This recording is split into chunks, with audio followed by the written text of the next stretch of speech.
I made a man cry in my house, and this has caused a bit of a guilt spiral. I'm being haunted by confrontations in my past, and I can't decide if I should feel bad about them or if the universe was just out to get me that day. And I need you watching this to tell me, am I the hole or is the universe more of a hole? A black hole. One of these things happened last week, and it is fresh inside me, and I'm waking up in the night feeling like a horrible, disgusting human. This whole spiral situation started with the fact that I made a dude cry in an incident we will call I made a dude cry. So as you know, our house is infested with builders at most times, as when they said the house was finished, there was loads of things wrong with it, and they said they'd come back to fix it, but they've taken forever, and now they're just like popping in every so often and tweaking the bath to make sure it has water. You know, little small snags, and it is taking forever. We've had one of the Rego dudes in, and he's been working on the roof the roof all week. It's been quite stressful for him because it's been raining and generally gross outside. And that's been nice. I've been making him cups of teas in his favourite mug. We get to Friday, and he's due back on Monday morning, right? And he tells me he's been having a really stressful week. There's been loads of work going on in other places that's been stressing him out. And the roof has been the end of his tether, and he's finally finished it. And he's happy just to have a weekend. What he didn't know. It's just before he started that conversation, I had noticed a giant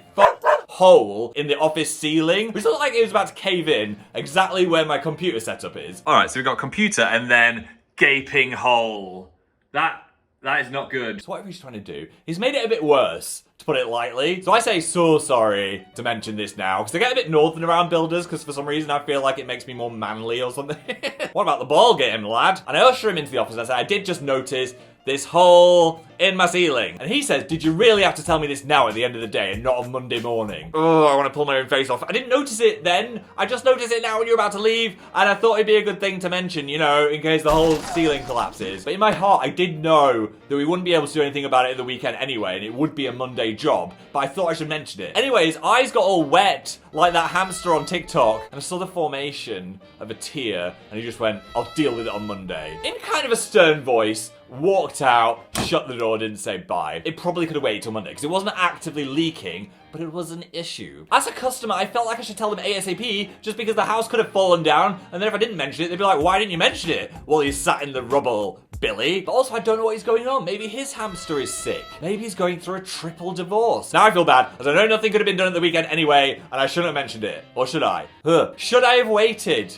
Tell me in the comments. No tears in my house, please. I'm judging myself. I'm gonna say I'm not the hole, but my timing was bad. Here's my next trauma, VidCon. But before we get onto that, you might be thinking, Phil, you smell delicious today. And that is because of today's sponsor, Scentbird, you sexy, supportive kings. I was sorting out my bathroom and I was feeling very nostalgic about my old scents. I used to use this diesel one all the time that smelled like milk. And I discovered there's now a more fancy adult version of that milky smell. So it's like Teen Phil has leveled up his milk. You know what I mean? It's called Commodity Milk, and I get to try it as Scentbird lets you try a new designer fragrance every month from a plethora of nose treats. Here we go. Ooh, that is like rubbing a toasted musky marshmallow on yourself. It's nice, but I think a little will go a long way with this one. Quite potent. I also chose Icon Ice, I'll be honest, just because I like the branding. But apparently it's citrusy and musky, like a mysterious orange. Ooh. Oh, it is! That is the perfect description. I think I'd wear this out on a crisp museum visit, which I would do in this aspirational lifestyle. And the last one made me nostalgic because my old house was called Mirabeau, and this one is called Sous les Ponts Mirabeau. So I thought it was a sign. Maybe we should give this house a name. Jeff. Toot. Oh, that's a good nose taste. Also known as a smell. And you get a generous amount as well. I mean, look at all this. So many toots worth. So if you want to join in on the Scentbird action, go on the website, take the quiz, and if you use my special code AMAZING, you can get 55% off your first order, which is a little over $7 for your first month. So you might as well give it a go and expand your nose horizons. Click the link below. Thanks, Scentbird. Let's flash back to VidCon. Right, this one is dumb, but I literally wake up at 4 a.m. remembering this and feel bad. So we're at a VidCon creator mixer thing where you can mingle with other bros, and there's stuff like a denim jacket station. I think I've still got the jacket, actually. One sec. It says snazzy jacket. I feel and they put me on the spot. On reflection, I feel like that's a weak slogan. What would I get if I got it now? Jacketussy.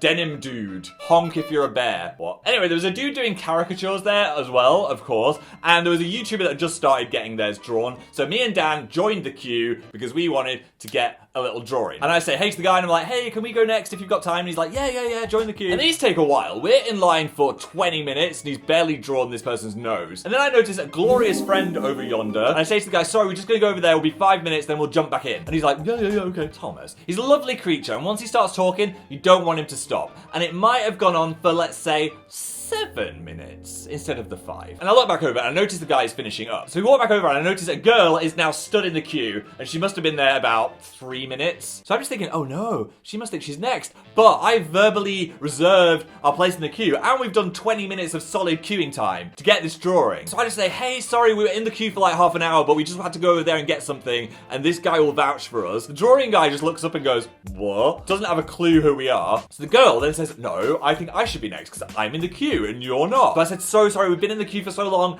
and we really have to do it now because otherwise we're going to miss our meet and greet. And she just gave me a big scowl and angrily walked off. Now, as a British person, queues are sacred. And we technically betrayed the sanctity of the queue. Because if you leave the queue, you have forfeited your position in the queue. I don't know why I feel bad about it. I need to let this go. I'm sorry, queue girl. You should have had your drawing before us. We shouldn't have talked to Thomas, or I should have beaconed him over.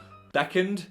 Beaconed? Both. So he could have been in the queue. We could have had a 3-way caricature. So do we blame Thomas? So let's just blame Thomas. No, I mean, I think that is my bad, to be honest. I think I'm going to go with mild hole on that one. I could have been better in that situation. But was it worth waking up in a cold cringe sweat for 7 years? No. I feel better. I released something there. Right, last one, Mother's Day. This is relevant because it's around Mother's Day in the UK right now, whenever I post this. Side note, why do they have it on different days in different places? That's just going to give people a heart attack thinking they missed it at different times when it's mentioned. Oh, this one has been troubling me, lads. This one's been a deep pain. So a couple of years ago, a neighbor came over and said, right, it's Mother's Day coming up and I've got a present and it's got to arrive today. Otherwise, I'm not going to be able to give it to her. So are you going to be in? And please, can I get it delivered to your house? And I was like, yeah, that's fine. Gonna be in all day. Don't worry. Go out. I'll take care of it.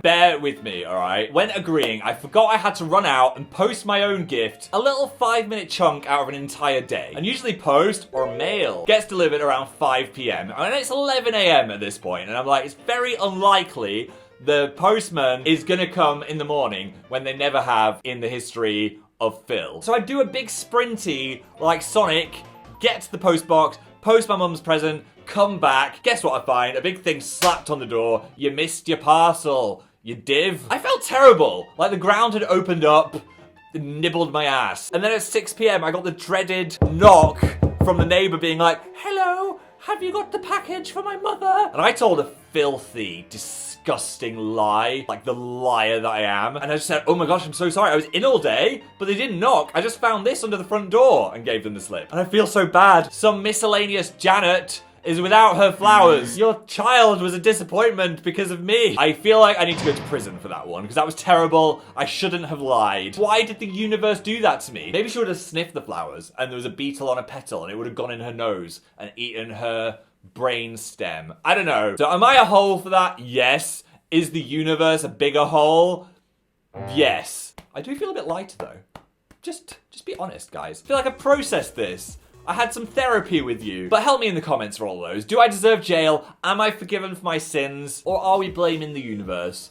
Just a little bit. I do think I am too much of a people pleaser though. If Mary was like, oh, I've left my favorite pencil in the burning building, I'd be like, oh, run inside, no worries. These people have probably all forgot this stuff. It's unhealthy just to relive every negative situation you've had with a person. You need to let things go. Okay, I feel better. Thank you, bye. Thanks again to my bros, Scentbird, for sponsoring this video. If you want to get 55% off your first order, use my code AMAZING. There is a link below. If you want to hang out with me a bit more today, that'd be nice. You can go check out my last video where we go snooping around some really expensive houses. It's quite a fun one. Subscribe, give me a thumbing. Have a lovely day, and I will see you very soon. Goodbye.